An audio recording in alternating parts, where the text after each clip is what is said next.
Constructing the ultimate table saw fence. Reference number 19.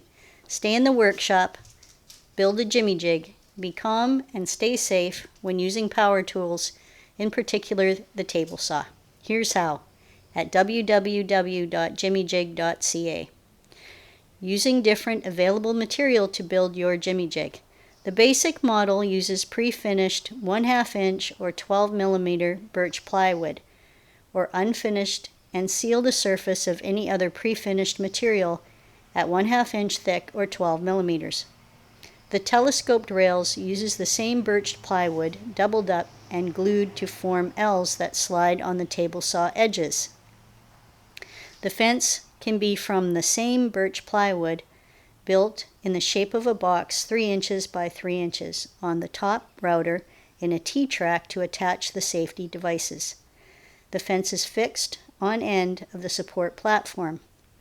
Other models can use laminated covered plywood resin coated or other material with pre-finished coating, along with 80 by 20 aluminum extrusion for the fixed fence and the telescoped rails on which the jig slides.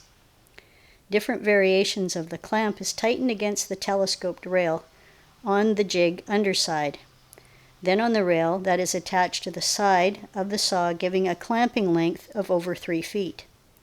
All designs, whether basic or professional, all use the same principle of the fixed fence and the slide table technology, which extends the working of any table saw, without the requirement of permanently mounting out feed and side support tables. Handles large sheets of material with ease. The fence will never deviate from being parallel to the blade. The professional model has all the safety requirements that are but eliminate the dangerous kickback with all the answers for the table saw's shortcomings. No manufactured or any DIY table saw fence can come close to the Jimmy Jig's rigid fence, which is firmly fixed or set.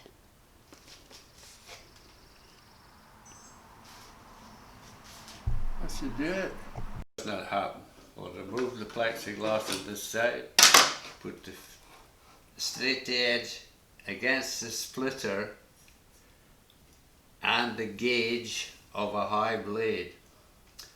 The splitter extends past the last teeth of a high blade for a distance of 5 inches. The gauge of the saw blade and the gauge of the splitter are slightly thinner than the width of the carbide tips.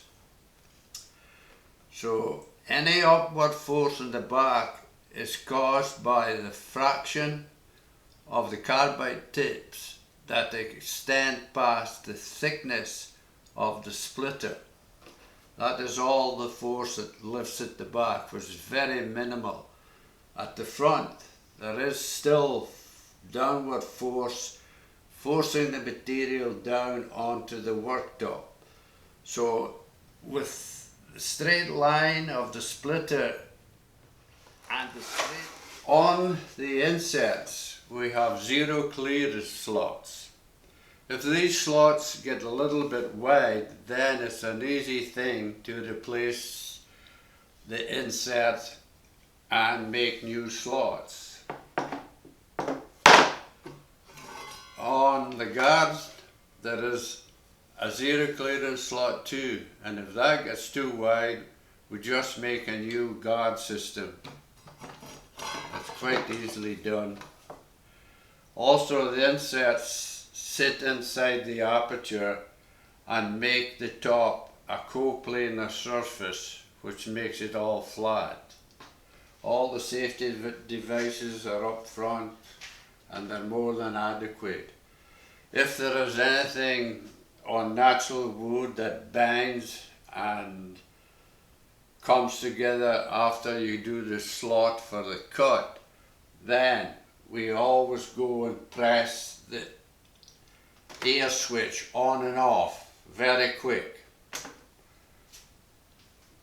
If there is a binding, all the safety devices will hold the material down. And as it explained here, there's no lifting force here to throw the waste material back at me. So this system is very safe.